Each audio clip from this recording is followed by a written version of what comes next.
Hello, everyone. Welcome to another segment of the CBA Members Authors Interviews. I am Dr. Archie Wright, the Executive Director of CBA. Today, we have the honor of welcoming Dr. Lesley Virnelson from United Lutheran Seminary in Philadelphia, PA. So welcome, Lesley. It's great to have you here. Thanks so much, Archie. Great. Lesley received her PhD from Princeton Theological Seminary in 2023 with her dissertation entitled Women, Work, and Society in the Hebrew Bible. She also completed her MDiv at PTS.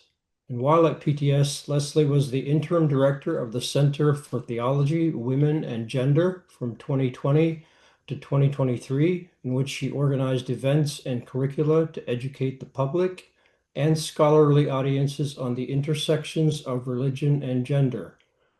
Prior to taking up her position at United Lutheran Seminary, she taught at PTS, Princeton University, Mercer University, and Union Theological Seminary. At United Lutheran, Lesley teaches courses in Tanakh and Old Testament. In student engagement, Dr. Virnelson seeks to foster students' critical curiosity and give them tools and practice to cultivate their interpretive approach to Scripture. She also encourages students to develop skills and paradigms for interfaith engagement. In 2024 to 2025, Dr. Virnelson was a Democracy Fellow at Interfaith America, where she worked with the civic team to support communities and people of faith, building bridges across religious and political divides, promoting trustworthy information about the political process, and engaging in interfaith civic projects for the common good. A very important work going on right now, I'm sure. Other publications, she has her forthcoming book that we're going to be talking about today, and then also an article with our very own CBQ, Daubing Materiality and Prophecy in Ezekiel 13:10 to 16, which came out in 2024.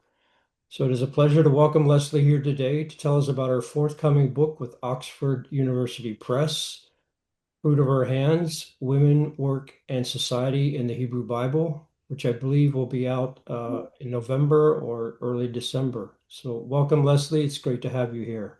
All right, we have three questions that we want to go with you to find out a little bit more about your book. So the first one, just tell us a little bit about the central theme of your volume and what we can learn from it. Yeah. So the central theme of the book is exploring specialized skills for women, what we can know about how they were practiced in the ancient world, and then how these skills and roles are discussed and presented in biblical texts. So each chapter explores a different skill. I have a chapter on weaving, midwifery, divination, and sex work. And some themes throughout the book are that it complicates the idea of rigid or uniform gender boundaries around women's work. For instance, weaving is a really iconic and symbolic feminine task performed by women of all social statuses in the ancient world, both in ancient Israel and Judah and across the ancient Mediterranean and ancient West Asia. But in the Hebrew Bible, there are a handful of men who weave, like Bezalel and Oholiab.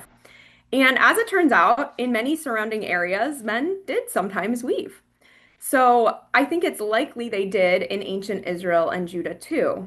So even this really iconically feminine skill isn't necessarily exclusively performed by women in the ancient world or in the Hebrew Bible.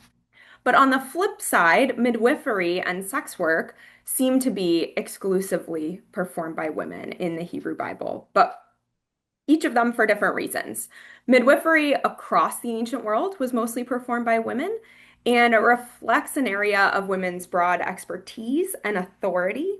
And we can see how that's reflected in the Hebrew Bible because there's really not much regulation of, for instance, cleanliness regulations in the Torah for the process of birth. There's some for cleanliness after birth, but we know there would have been important rituals performed at birth, but it doesn't regulate them. And I would suggest that that gap suggests a lot of leeway and authority for ancient women midwives.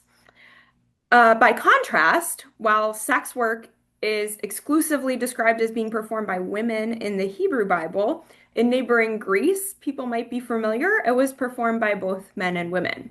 So the restriction of sex work as a concept to women in the Hebrew Bible can actually illuminate something about wider sexual paradigms and also wider paradigms of work in the Hebrew Bible, the fact that it is restricted to women.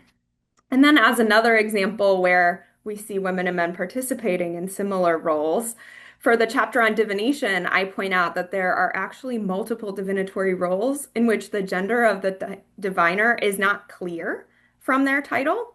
So we can't really draw conclusions about whether the text is making an assumption about the gender norms to say nothing of how the text would align with historical practice. That sounds fascinating. Thank you so much. So our second question, so how does the book reflect on the history of scholarship in its respective field? Yeah, I try to interact with a pretty wide range of scholarship in Hebrew Bible and in some related comparative fields like Mesopotamian, Greek, and Egyptian studies. And the book really relies on readings that at this point, multiple generations of feminist scholars have offered the field of biblical studies. So, for instance, in my discussion of women diviners, I couldn't explore the complications of women's exclusion and inclusion if people like Esther Hamori and Will Gaffney and others hadn't already charted the path to explore how women were important and authoritative diviners and prophets. Okay. And one thing I try to offer in my approach is paying attention to paradoxes of inclusion and exclusion. Yeah, great. Thank you so much.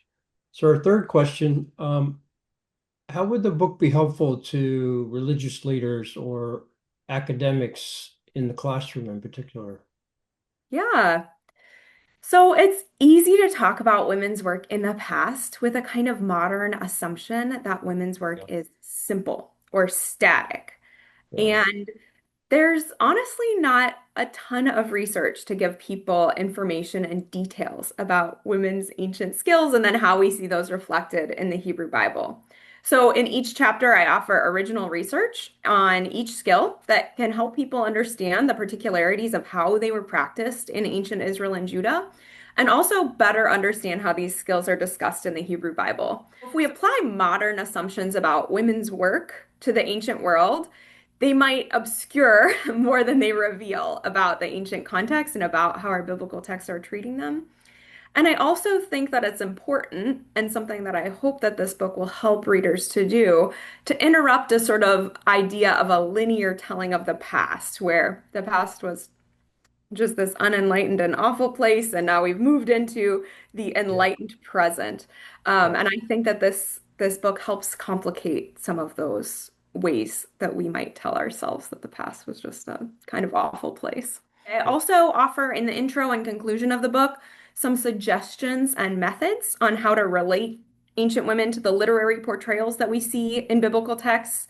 I think that feminists who study the Bible should have something to say about women in the past, and at the same time, feminist approaches to talking about the past might Mm, move in new tracks than other historical studies have done, asking different types of questions.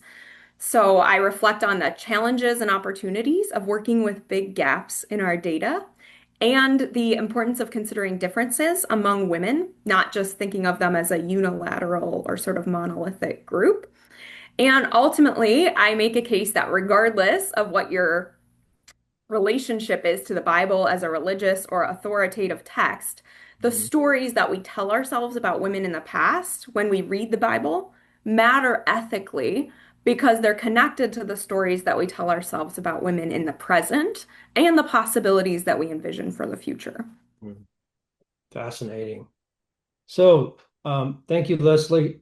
So, everyone, I just want to let you know the book again is Fruit of Her Hands, Women, Work, and Society in the Hebrew Bible, forthcoming from Oxford University Press, hopefully by SBL. Leslie's going to push them to get it there. So, but definitely by December at the latest. So, look for it. It sounds like a fascinating book, Lesley, and I look forward to seeing it. So thank you so much for being with us, and we look forward to seeing your work in the future. Thank you so much.